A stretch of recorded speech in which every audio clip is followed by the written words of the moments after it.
Hey everyone, I hope you are having a wonderful day so far. I am just dropping this special little clip into all the episodes. So, no matter what episode you're listening to, this is actually pretty current as of July 2024. I wanted to come on here and just say a big thank you to Earworthy because the Life Shift podcast was just named the best overall podcast of the year in the first Earworthy Independent Podcast Awards. And you've probably seen some articles written about the Life Shift podcast before, written by Earworthy. And now he is launching from his online publication, he is launching these yearly winners of independent podcast awards. And these are specifically for indie podcasters. We are those that wear all the hats. We create the show. Some people write the show. We're producers, sound engineers. We troubleshoot all the tech. We do any kind of research if we need to. We host the shows. We distribute the shows. We do all the things that relate to our shows because we love it. And it's so nice to see my name in a list with some other amazing podcasts like Multispective, which won Best Life Lessons Podcast. Salad with a Side of Fries won Best Health Podcast. Bippity Boppity Business won Best Business Advice Podcast. And there are so many more. And so I just want to come on here and say thank you to Earworthy for not only doing these awards every year and just honoring some of us indie podcasters that sometimes feel like we're just shouting into the void, but we're not. We're just doing what brings us joy, and hopefully through that work it brings other people joy. In my case, for the Life Shift, I hope that each episode finds the ears that needed to hear it the most so that they feel a little less alone in their circumstance. But also, Earworthy writes all these amazing publications pretty much weekly, every week, every weekday, I should say, where he writes on Blogger, Medium, Substack, Tumblr, Vocal, Many Stories, and for other places. And he really just highlights the independent podcasters. So thank you, Frank, for everything you do with Earworthy and for recognizing all of us in the first Earworthy Independent Podcast Awards. If you'd like to read more, please head to medium.com/EAR hyphen WORTHY. Thanks again and enjoy this episode. I don't know if you are expecting me to answer it this way or not, because the answer is it absolutely motivated me. I absolutely wanted to prove everybody wrong. And so it really was kind of like a blessing in disguise because I really wanted to prove them wrong, and I did. In December 2022, I had the pleasure of recording with Bernie Borges on his show, the Midlife Fulfilled podcast. In that conversation, we focused on my personal moments of self discovery. And in this week's episode, you'll hear him mention how my episode of his show made him think more deeply about specific moments in his life. Bernie is a great example of how dedication and perseverance can help you get where you want to go, even when the odds are against you. He was born the only kid of Cuban immigrants in Queens, New York, and through sheer will, he was able to finish his bachelor's degree and pay for it all by himself while also working full time. This was a huge milestone in his life, and it changed his outlook, making him realize that anything is possible if you put your mind to it. He emphasizes the importance of having a plan, staying focused on it, and being open to opportunities that may lead to success. I'd like to give a big thank you to Tracy, Mickey, and Emily for sponsoring 2 episodes of the show each month. And if you'd like to check out the awesome options that I have on our Patreon feed and help support the show, please visit www.thelifeshiftpodcast.com/join. I really appreciate any support they can offer for the show. And with that, I'm happy to share this new episode of the Life Shift podcast with my guest, Bernie Borges.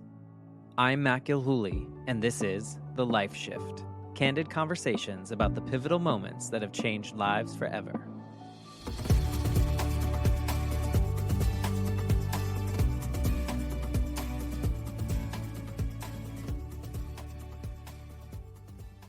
Hello, my friends. Welcome to the Life Shift podcast. I am here with a recent connection, Bernie. Hi, Bernie. Hi, Matt. I recently had the pleasure of being on Bernie's podcast, the Midlife Fulfilled podcast, and that came out in December of 2022. And it's always interesting to go back and listen to what we recorded because, as Bernie knows, most of us podcasters work a little bit ahead of time just for our own sanity's sake. Would you say so? Oh, absolutely. Yeah. So we're recording this in December, and I've recorded through the end of February. I'm about the same. So when you're listening to this, we recorded this way last year.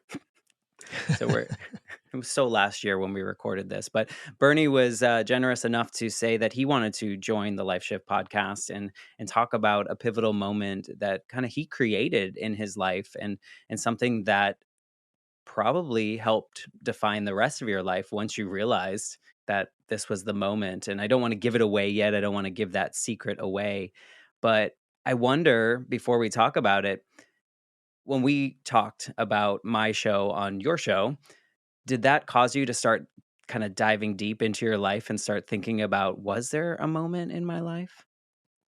Yeah. So, as we were discussing actually before we started recording, Matt, the big takeaway for me after we did the recording and then my process is I go in and I listen to it intently and I ask myself, okay, what's my big takeaway here? What's my big lesson? And the big takeaway for me was this concept of self discovery. And what I concluded, because I'm a little bit older than you, right? I'm in my 60s specifically. I'm 65, and by the way, I lean into that. I have age pride, not age shame.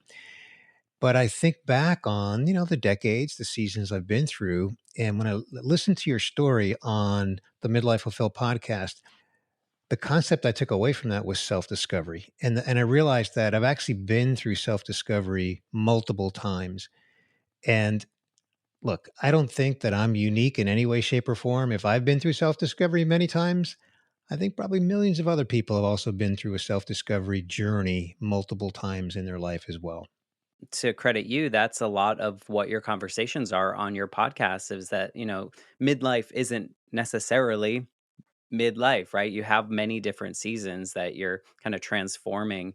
And mine took me a certain amount of time to get to where I feel the most fulfilled that I've ever felt in my entire life. And as you mentioned, we were talking a little bit before the recording, and I found that sometimes when people listen to these episodes, they're like, oh, I should start thinking about my life and kind of discovering those moments because maybe we don't realize them at the time when they're happening. And then we look back and we're like, oh, I did that for myself, or I created that world for myself. I appreciate you being a part of this. And let's just kick it off. Can you paint the picture of what your life was like, kind of leading up to that shift that you feel really kind of defined a lot of things after? Well, the common thing that I discovered in your story that we have in common is that my life shift goes back to my childhood. Not for the same reason. You, of course, experienced the tragic loss of your mom when you were 8 years old, and that was a life shift moment for you. So that wasn't the specific circumstance for me. But for me in my childhood, there were a few things that were going on that really contribute to the fact that I didn't have confidence in myself when I was a young boy. Okay, I lacked confidence, and it starts with the fact that I was an only child and I grew up in New York City and I grew up in Queens. And so there's families all around us. And every single family had multiple kids. We were the only family where I was the only child. And I had a little bit of a complex around that, man. I felt a little inferior, right or wrong. I just did. And then one day, I remember having a conversation with my dad. My parents they're both deceased now. They were Cuban immigrants and working class parents. And my dad, in a conversation with me, I probably was around 10 or 12 years old, somewhere in that age range. I don't remember exactly, the exact age, but I remember him saying to me once, and I'm going to paraphrase because I don't remember it verbatim, but I remember the what we discussed. The gist of the conversation was he said to me, he said, "Look, I didn't have an opportunity to get an education." He said, "I wish I did. If I had the opportunity to have an education, I would have jumped at it." Again, my words, not his words. He wouldn't, I don't think he would have used words like that. And he said to me, and man, I remember this vividly. He said, "With an education, you could work for the sanitation department in the office, in a managerial role, maybe even running the whole thing. But if you don't have an education, you can still work for the sanitation department, but in a different role, maybe outside, as one of the workers outside. No, there's no disrespect in that. He says the difference is an education gives you the potential to have more options. And so he made that impression on me because he was neglected the opportunity from an economic standpoint. He just couldn't go to school beyond a certain age. I think he had like an eighth grade education before he had to go to work. So it instilled in me this value of I want an education, but because I lacked confidence, I really didn't know how I was going to do that, particularly since I wouldn't say we were poor, Matt, but they were not really, my parents were not in a position to say, okay, where do you want to go to school? And we'll send you. But I did start researching colleges and universities, and I start to sort of dream big, way bigger than I possibly could do. I started thinking about universities outside of New York. Again, I was, born and raised in New York City, and I was thinking about universities like UCLA and other universities around the country. So I realized that that just wasn't reality. So when the time came, when I was of age, I ended up going to a local community college, and by that time I was already working part time. And because community college was relatively cheap, I paid for that myself. I told my parents, I said, "Look, I'm not going to put the burden on you. I'm going to start out at local community college and then see what happens." And I put my 2 years in a local community college, and then I set my sights on a university in New York City called Pace University. Good school, probably not a nationally acclaimed school, but within New York City, it's known. It's well known, especially in the finance community. So private university, not a local community college, different tuition level. I went into Manhattan and I applied for a sales position and I got a sales position with a company selling technical training. It was really a blessing because pretty much right away, when I say right away, I mean, quickly moving into that sales role, Matt, I started doing well and, they paid generous commission. So as a young person, I was all of like 20 years old, I was making decent money for that age. And so I decided that I would go to Pace University. Well, I applied, I got in. I decided that I would go there and complete my bachelor's degree at night. Now, Matt, here's the thing. I was in a sales environment that was inside. So it was, 20, 30 salespeople, all of us young, all of us in our 20s. I was in my early 20s. And so when you have a group of young people, there's a lot of friendships that happen, right? There's a lot of, camaraderie. And all my friends were teasing me when I announced that I'm going to, go to Pace University at night and, go for my bachelor's degree. And they're all like, "Yeah, Bernie, you're not going to do that. That's just way too much work." And they literally just thought I wouldn't do it. And also, my mom said the same thing. She's like, "Bernie, you're going to go to school at night. There's no way you're going to finish." Right? Because it's a long journey. So if I fast forward, the life shift moment for me was if I fast forward 5 years later of going to school at night for 12 months out of the year. So fall session, spring session, summer session one, summer session two, Labor Day weekend, fall semester all over again at night. In my early 20s, what do you do when you're in your early 20s? You like to enjoy life. Well, plus you were making a big old salary too, which, I wanna pause there for a second before you get into that. Is part of me thinks, there are a lot of people that in their early 20s get a big salary and I don't know if the word stupid is a good word to use, but they have money, so they can do all sorts of things and they can spend all sorts of money. And you probably based on that conversation with your father, or did that always come up like when you were thinking when your buddies at the workplace were like, "Hey, let's go out and do this." Did that conversation with your dad that you had like ten years earlier kind of play in your head?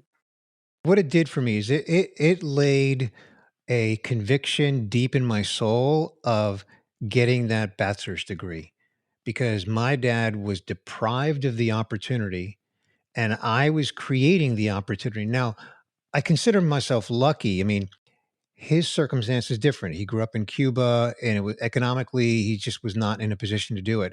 I was living in New York City where I had this university just at my disposal, right outside my front door. Not literally, but you know what I mean. All I had to do is go to work because I had a decent job where I had a decent income and I was able to afford to do it. I just had to put the work in.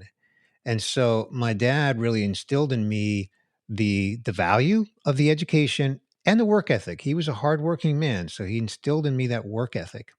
So even though I had my friends tugging at me, "Hey, Bernie, we're going out drinking. Why don't you come along? I've got school." Blow school off. That conviction inside of me trumped everything. It's interesting to me because I mean, I feel like there's got to be something else that your parents also instilled in you. This, I mean, you said work ethic and this idea that you can have things that your parents weren't able to have because of the circumstances and the situations that they were in. But the traditional 20 something year old is so like buck the system, just I don't want to follow things that are hard. So good for you for, for just, like, jumping into a night school because what'd you work, 8 to 5 and then or, like, 8 to 4 and then go to class from 5 to 9 every night? Yeah, yeah, pretty much, pretty much. But remember, at the beginning of this conversation, Matt, I shared with you that I lacked confidence when I was younger. So when I say younger, I mean, childhood years, right? So now I'm an early adult now in this part of the story, right? But in my childhood years, I lacked confidence. And so what this first of all, I got a boost in confidence when I got accepted to Pace University. While it's not a Harvard, it's still a private university. So I got in. That alone was like, okay, check, I'm in. But now I had to, do the work. I had to put the work in and, complete my degree, which was a long journey. And at the time, it did feel like a forever thing because, going and I was 24 when I graduated. So again, I think it was 5 years of just nonstop, 12 months a year that, and here's where the life shift moment comes in, except that it wasn't really a moment in time, like as in a day, like you had a day with a tragic event in your life when you were 8 years old. So it wasn't a moment, but it was when I graduated, when I finished, I just looked at that and went, wow, I really did this. I really did this. And I use this word a lot. It's another F word. I have a lot of F words in my life. There's fulfillment, there's faith, there's family, there's fun, there's fitness, and now this F word is foundational. That when I accomplished that, it gave me a foundation of confidence that I said, okay, if I can accomplish this, then if I really want something, then I can accomplish it, And it gave me the confidence to go chase after things. And it also gave me the confidence, Matt, to not be afraid to fail. In this case, I didn't fail. I graduated, but it gave me the confidence throughout the forthcoming seasons after that to just kind of go after things. Not too long after that, it was a year or two, maybe just a year later, I applied for a job. Now, again, I've shared with you my age. So this is back in the days where you looked in the paper, the newspaper for jobs. You circle in the classifieds? Yeah, yeah. So I found a job that was listed in the paper. It was a sales role for a big company. And I applied. And so I got called for the interview. When I went in for the first interview, I was told that I was one out of 112 people, candidates that they invited in for an interview. And I remember thinking to myself at the end of the interview, like, I think I did pretty well, but one out of 112.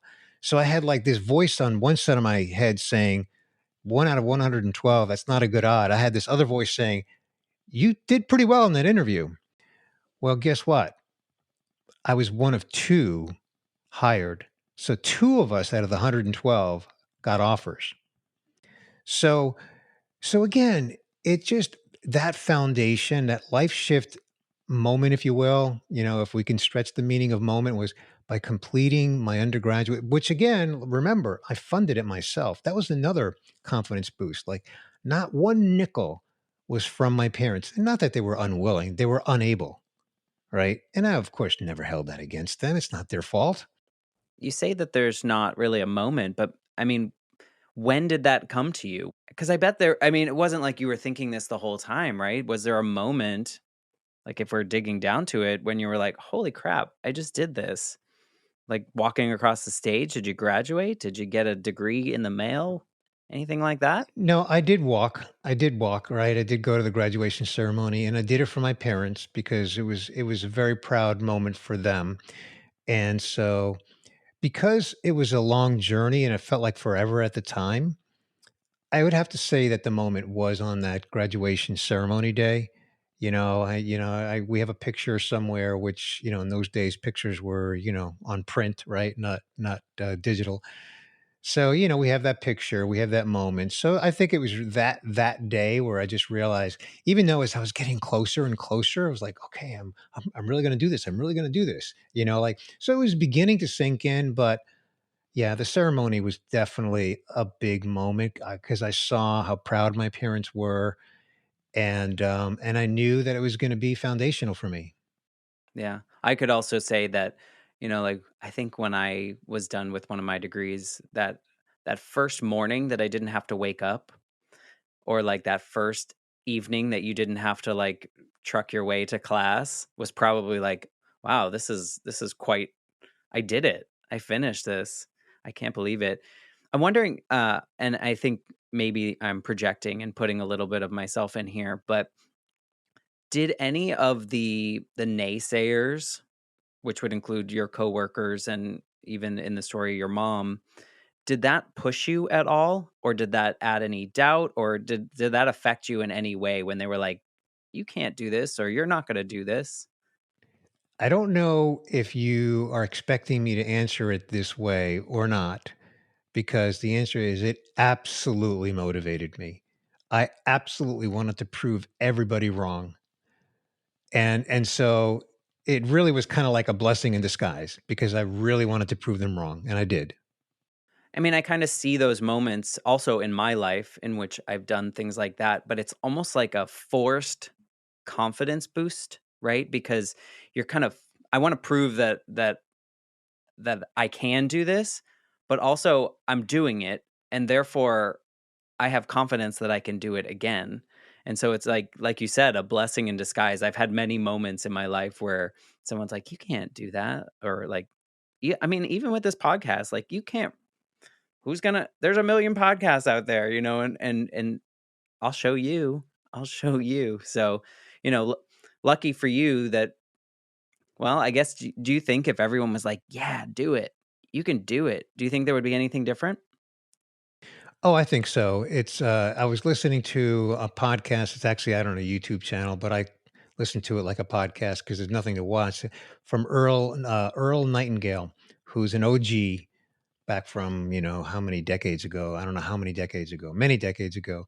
And he was talking about the importance of attitude, and that attitude is the single biggest factor in the difference between being successful and not successful. However, you want to define success, attitude is top of the chart.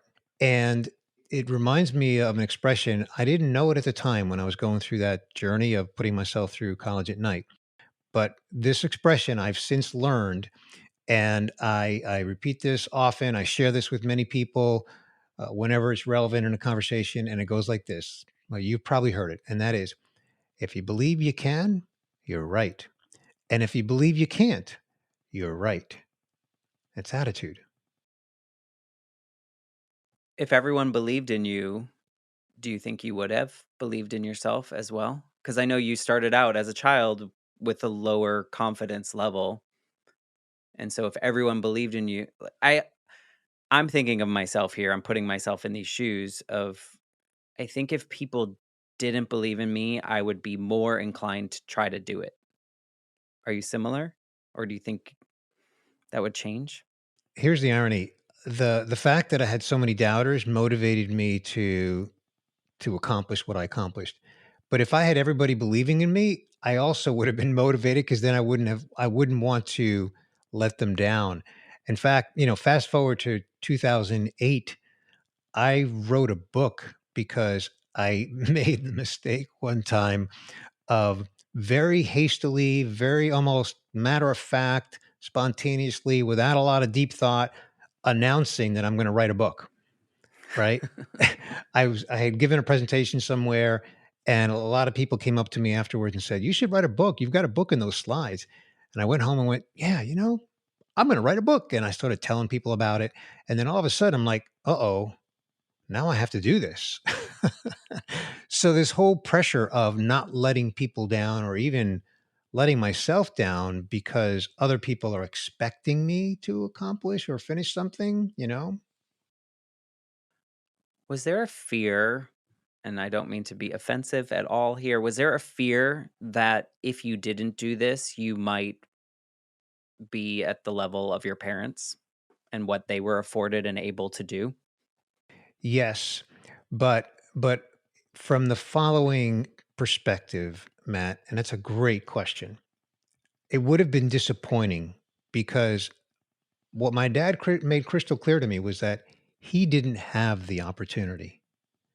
I had the opportunity. And so the fear would have been blowing it, not taking advantage.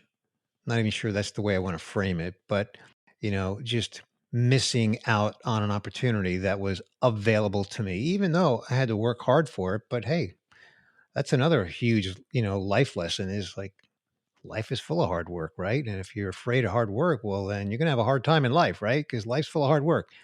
So yeah, I feared the missed opportunity that was in front of me. Right. And I would imagine that also attaches to letting your parents down in that capacity, or your father, in the sense that, he did all he could with what was available to him. You have more opportunities available to you. You need to take some of those.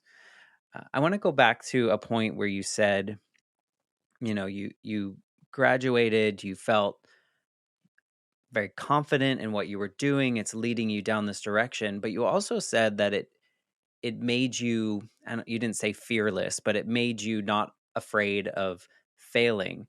What part of that, like, had you failed before and then became successful from or learned from that, or like where did that part come from in your journey? Yeah, I think it came from the fact that I realized not just in that season of my life, but even as I just continued to grow and mature and evolve, I realized that lacking confidence was unwarranted because I was able to do things that I just didn't give myself credit for having the ability to do. So, for example, in college was the first time that I ever stood in front of an audience to give a speech. As a child, I wouldn't have had the confidence to do that. But in college, I had to do it.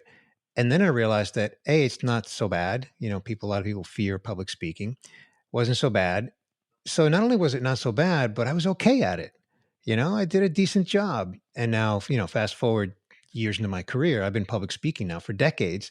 And I feel weird because I don't even get nervous. I have no butterflies when I get in front of an audience. And the biggest audience I've ever spoken in front of is 1,000 people. And I had zero butterflies, which almost makes me feel weird.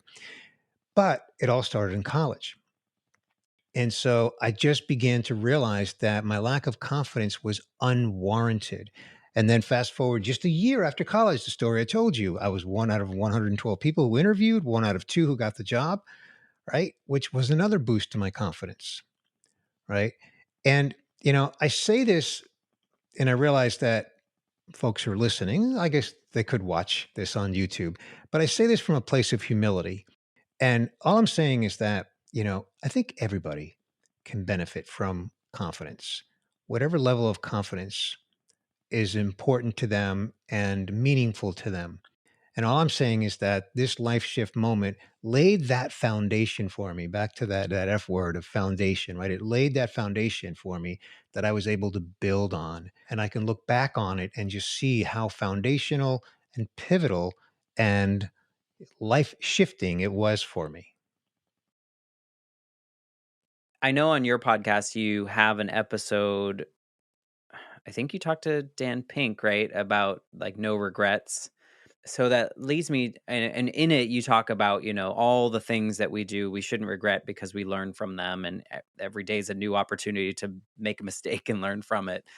What's I mean, if with that no fear of failure because you can continue on, have you had a giant failure or something big that's made an impact on you? So I've had a few failures along the way. I think I mentioned to you when we recorded your episode on my Midlife Fulfilled podcast, the concept of the failure resume, which Dan Pink shared with me, right? So Dan Pink, for your listener, is a New York Times bestselling author, and his most recent book, I think it's his fifth book, is called The Power of Regret. Awesome book. I really recommend everybody read it because we all have regrets in life. The concept of the failure resume is to, write the things down that you failed at and what you learned from them. So to your question, Matt, yeah, I've had, multiple failures, some bigger than others. One that there's a few that I can think of. I remember I made an investment that was a significant investment, 5 figures, that, just went to zero. That was painful. I had my own business for 15 years. During that 15-year run, there's a few things that I attempted to do that didn't work, right? So they were failures. Some of them, like one of them, was a fail forward moment. So I don't know if you saw the picture I posted on Instagram where uh, my podcast initially started out as a digital television show. I invested in building a set in a studio. It was really cool. I was excited about it. I recorded 3 episodes that were, like kind of like a television show where I interviewed someone, right? But that was a failure. I pivoted to audio podcast.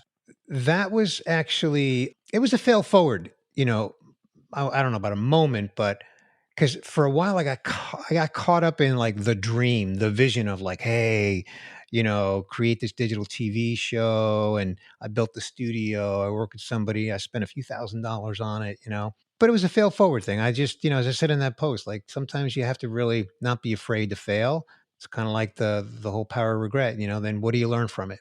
But I wouldn't say anything is monumental, like gigantic, just a lot of little ones and some a little bit bigger than the little ones.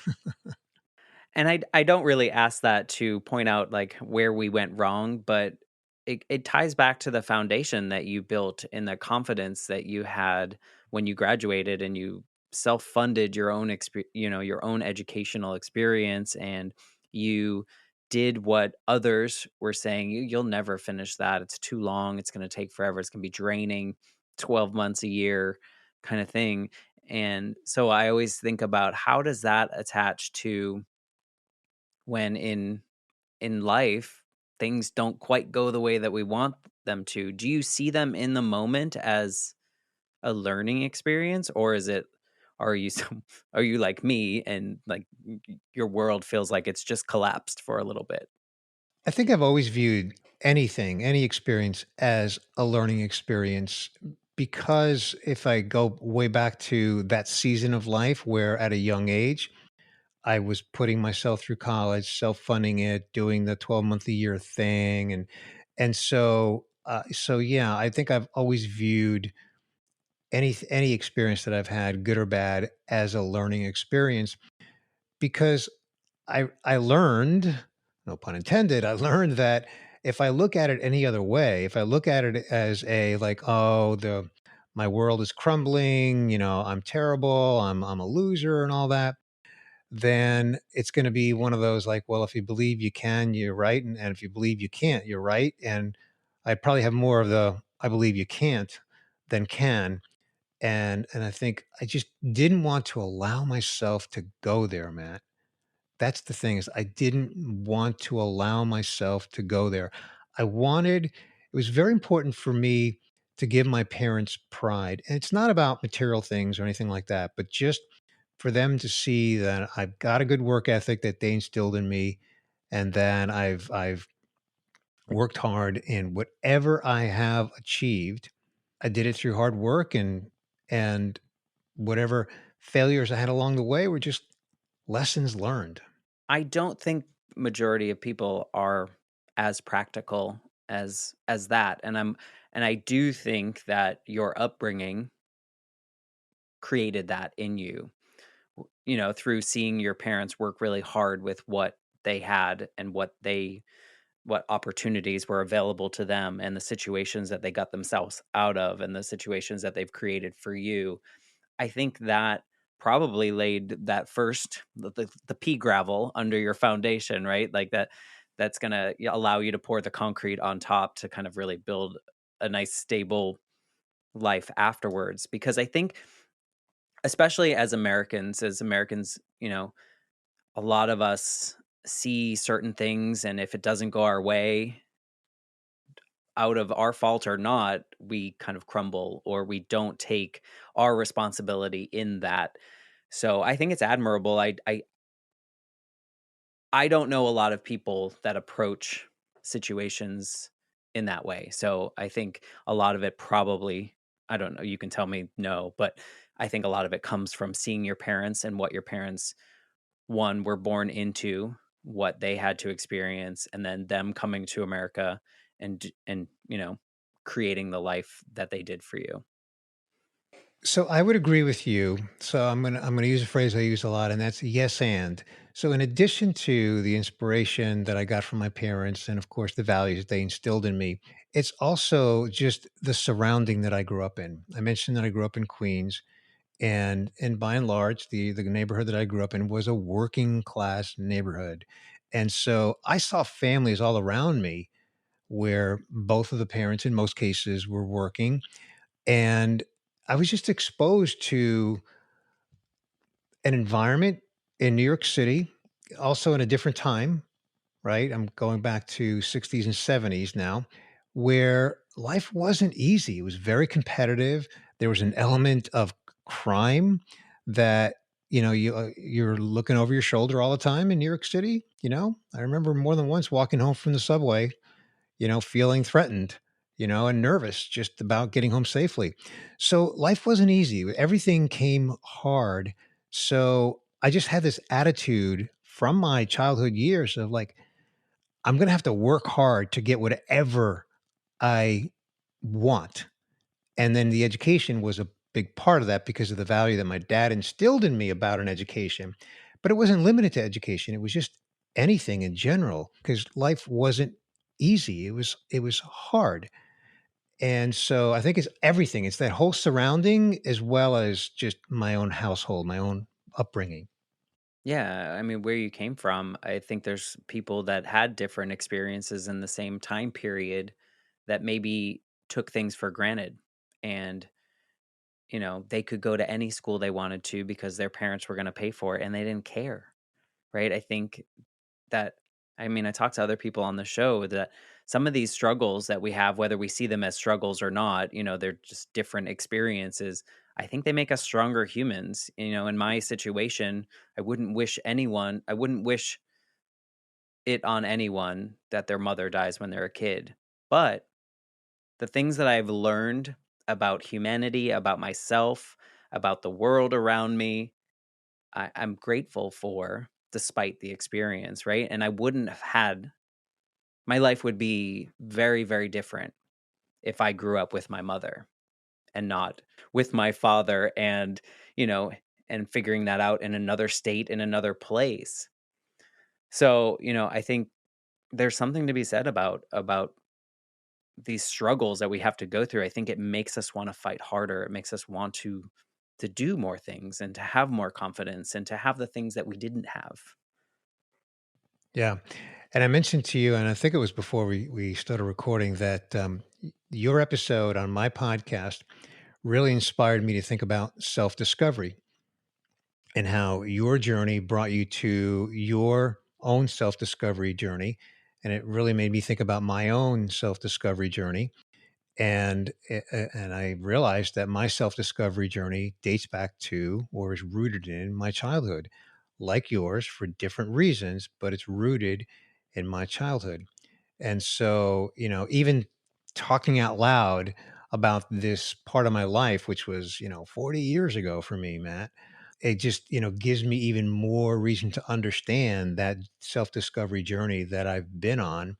And I would argue that, I think we go through self discovery journeys multiple times in our life, depending on the seasons, the circumstances, and so forth. I have you to thank for sharing that story that really heightened the awareness for me of A, the fact that we all go through self-discovery journeys, and B, just the importance of really thinking about them and being self-aware of them.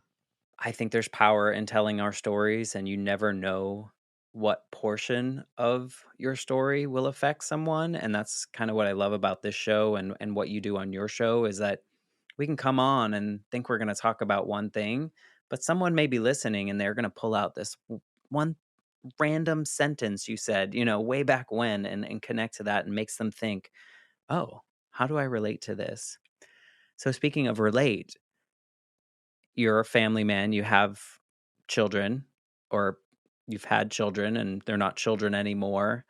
How do you see your childhood, then this building confidence period of your life? How did that affect you as a father? Like how did that affect your the way you parented your children? Yeah, absolutely. Well, first of all, my wife was my partner, so it was not something that I singularly did. But as parents, what we both did was we were fortunate that we were able to financially give them opportunities from a very young age to get involved in activities like gymnastics for my daughter and soccer for my son and all these other activities that would give them the opportunity to understand their own abilities and build their own confidence, as well as instill in them a work ethic. Both graduated from college with good grades. They didn't have to pay for it. So my son graduated from UCF, which is in your backyard, and my daughter graduated from Florida State in Tallahassee, and we did the prepaid program. But they put the work in, and they're both gainfully employed and thriving and doing great. But from an early age, we gave them opportunities, and that's really what it comes down to. We never forced them to do anything. We just gave them opportunities, and they were able to build confidence and then build on that. Yeah, so it stems back to when you said you were, a young child with the lack of confidence. Do you think that that lack of confidence was because you didn't have opportunities to show it when you were a kid? I think, and I wrote this in the blog post. I think it stems from me being an only child, and here's what I said in the blog post, Matt. So I'm going to say it here on the podcast. I don't really know why that's the case. I can't explain that, other than the fact that all around me were families with multiple kids, two, three, four, five, seven kids in a family, right? All around me, and I was an only child. I don't know if I wanna use the word inadequate. Of course, not that it's my fault, and it wasn't my parents' fault either. I mean, they eventually told me, not as a kid, but eventually they told me that they just never conceived again. It's not like they weren't trying, they just never got pregnant again. So, but I felt, again, I don't know if inadequate's the right word or not. Maybe it is, maybe it isn't. I don't really know, but it was just something about that made me feel like less than them. And at a young age, it affected me. It affected my confidence. And then eventually, when I started to build some confidence, it made me, and I'm sorry to be repetitive here, but it made me realize that my lack of confidence was unwarranted. That was the huge light bulb for me. It's interesting because I am an only child as well. Oh, I And didn't know that. yeah, I don't know that I ever noticed that, but I think I didn't notice that because I noticeably did not have a mother. So I think that may be why I didn't notice the other part, right? Because my family was already broken in that sense. When you said, I don't know if inadequate is the right word, that was the word that was in my head. So I think it's not a reasonable word, but I think it maybe is how you felt. I think I don't know that that's like you said, I don't know if it's the right word, but and I don't think it's warranted either. But I guess it's we're naturally as humans we compare, and if our family isn't as full as the one next door, whether that's good or bad, we don't match up. And so then is there something wrong with me? Why don't I have all these siblings? We don't understand this as kids, but it's very interesting to think about, and maybe that's the trigger of, like, maybe I'm gonna, after this recording, go down that rabbit hole of how did being an only child. I do know that being an only child still trickles into things that I do now. And I don't know if this is the same for you, and this is totally off topic, but as an only child, I don't like games, like board games, like playing games with people. I don't like I it. don't And either. I don't like, I don't want to say that I'm selfish, because I'm not. I do like to do things for others and help others, but I also do have a little bit of that's mine. Like, sharing is not my best quality, but there's that, and it's always like, I know that's because I didn't have to. Growing up, I had all my own stuff. I didn't have to play games with people. I played games by myself, and so it's interesting to think about too how being an only child does affect you, even when you're, out in the grown up world with all these adult people around you. Do you have any of those? I no, I mean, other than the fact that I also don't like to play board games, they bore me, no pun intended. Although my family likes to play board games, so I have participated and I put on a smile, but inside I'm not enjoying myself. But anyway, I really haven't thought about it in recent decades. I mean, this was early in my life that I was kind of dealing with this little hang up, if you will, But once it's kind of like I came out of my shell. If we were to just kind of fast forward to this part of the podcast, like I came out of my shell. Once I realized that my lack of confidence was unwarranted, I just blossomed, in terms of doing things that in the past I didn't think I was capable of. And then I realized that I am. And then I just started to, the job that I had where I was doing well, in sales, paying for college. I had my own apartment, completing my college and all that. And so I just realized that I could do things I really wanted to do. And I came out of my shell. Have you done anything in your life that surprises you that you think about now? Like, oh my gosh, besides, that foundational period since then, because now sky's the limit, is there anything in your life that you were like, or that your parents were just blown away before they passed? I mean, maybe writing the book because that was also an experience where I could have easily started it and then quit because I had my own business, so I was working full time in my own business, and then writing the book sort of in my quote unquote spare time, which I got done in under a year, about 10 months or so. And then I remember when I physically handed the book to my parents, they were blown away by that. They couldn't understand it. It's a book on marketing. It's a book on social media marketing back in 2009 when social media was still fairly new. So they didn't know anything about it, but it was a pride moment for them. Like, I have, Your and name's in print. yeah, yeah, yeah. And then, I mentioned briefly speaking. I've done a fair amount of speaking over the decades. And so back in college, speaking to a class of 20 people is one thing, but standing on a stage at a conference in front of a couple of hundred people, or that one event where I was in front of 1,000 people and, being invited back and that sort of thing. So those are things that are accomplishments. And then eventually having my own business, which I ran for 15 years. Now, in the end, it wasn't successful. I didn't sell it or anything like that. But hey, for 15 years, I had my own business, you know? So, in that regard, yeah.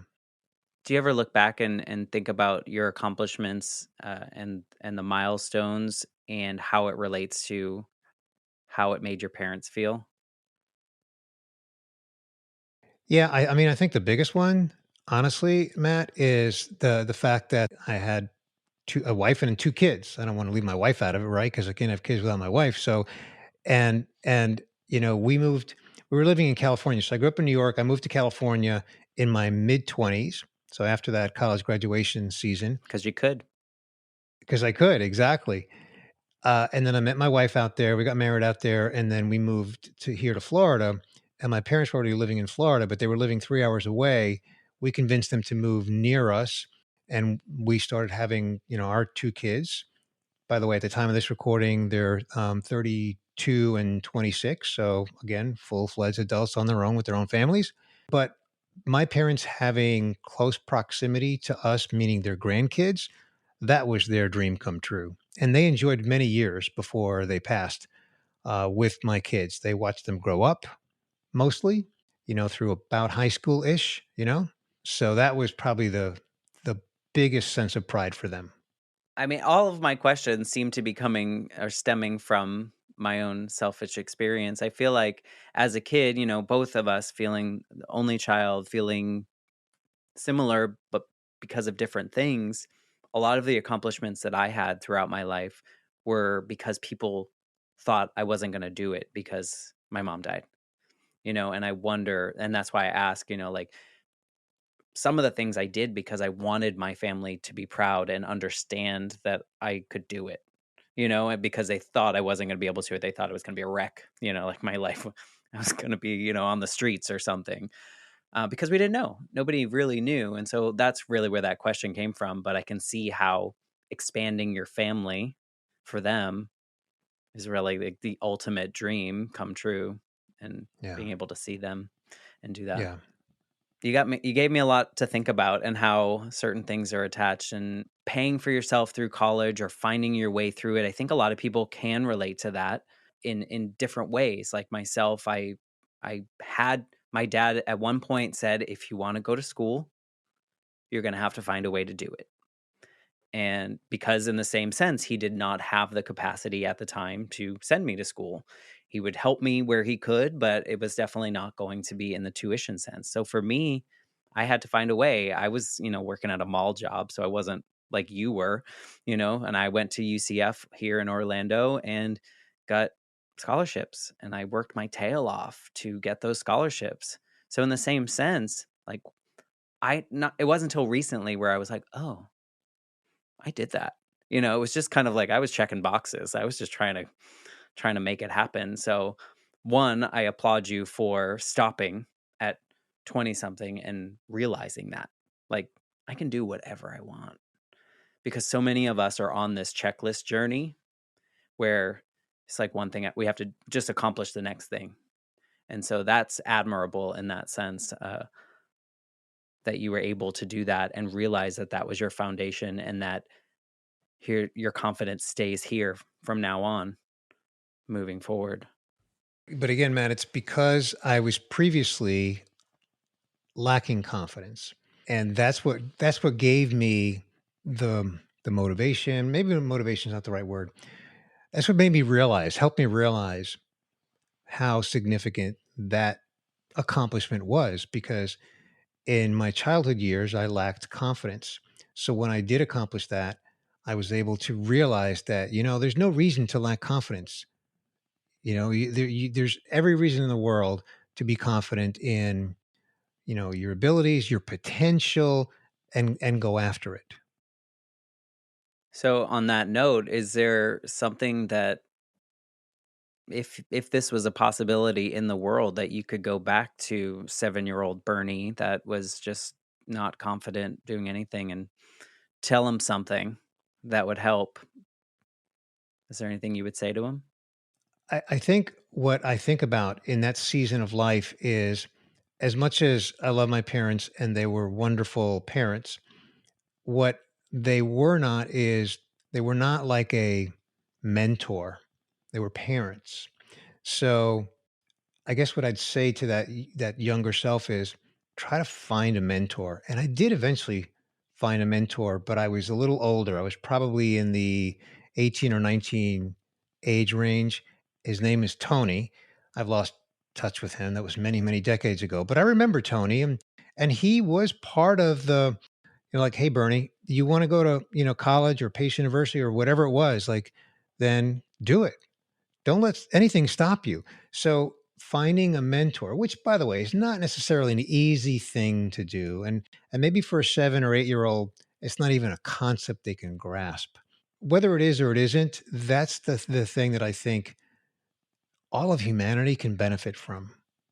You know, is having someone who can mentor you, which it could be a parent. but it sometimes it's not. Like in my case, it wasn't. Yeah. Or coach or a teacher or, Yeah. any of these people that are in your life that probably care about you, but you need to be open to that. I like this question because I mean, I know it's not possible, but also it makes me think about like what would me at that age want to hear, And in your case, building your confidence earlier on, who knows where you'd be now? It's interesting to think about. Is there anything that you would tell someone? Would your advice to anyone be get a mentor? Is that kind of like not just young Bernie, but everyone should have that to kind of build that confidence? So short answer is yes, Matt, but not necessarily just one mentor. You can have multiple mentors in different areas of your life. You can have a mentor that's maybe, helping you with your health or your fitness. You can have a mentor in your career. You can have a mentor that's, coaching or guiding you, mentoring you in relationships or family or marriage or, whatever it is. But again, finding them is not easy for everyone. You can't just wake up one day and go, okay, I'm going to get a mentor this week. Because a mentor needs to be a relationship. It's not someone you just say, hey, will you be my mentor? It just doesn't work that way. That might be how the But conversation starts. well, but even at that can be awkward. Yeah, That can totally. be the old marriage proposal on a first date kind of a thing, mentor or metaphor. And even to this day, whether it's mentors or people that I really respect and I listen to, I welcome those conversations. And honestly, Matt, this takes me full circle in this conversation to one of the reasons that I enjoy my podcast, which I think, is the same with you, is that these conversations are just so enriching and so eye-opening and, just hit me deep in the soul. So while it's not necessarily a mentor relationship per se, it is still a way to have meaningful conversation, just like the episode that I did with you on my podcast that gave me that opportunity to realize, like, hey, self-discovery, that's my takeaway from Matt's story. And I've got my own self-discovery story, and I think we all do. Right. And so that's what I get from my podcast. And I think you get something similar from your podcast, and pretty cool thing. I think that we need to just talk more. People, humans, we're all going through this. We're all trying to do the same thing. We're all trying to exist and enjoy the things that we have and the people around us. And I think these conversations that you have on your podcast and the things that I have on the Life Shift podcast are needed. And whether we hear from the people that listen or not, I think we're impacting others in a positive way. So I appreciate you taking the time to be a part of the Life Shift podcast and trusting me with your story. It is an honor to have you here. Thank you, Matt. Back at you. Thank you for having me on your Life Shift podcast. And thank you for being on my Midlife Fulfilled podcast. Of course. And if you are listening and you are enjoying the podcast, please take the time to give a 5-star review and or 5-star rating, I should say, and a review. I know Bernie probably likes those too. So check out the Midlife Fulfilled podcast and do the same for him. And we will see you next week on the Life Shift podcast.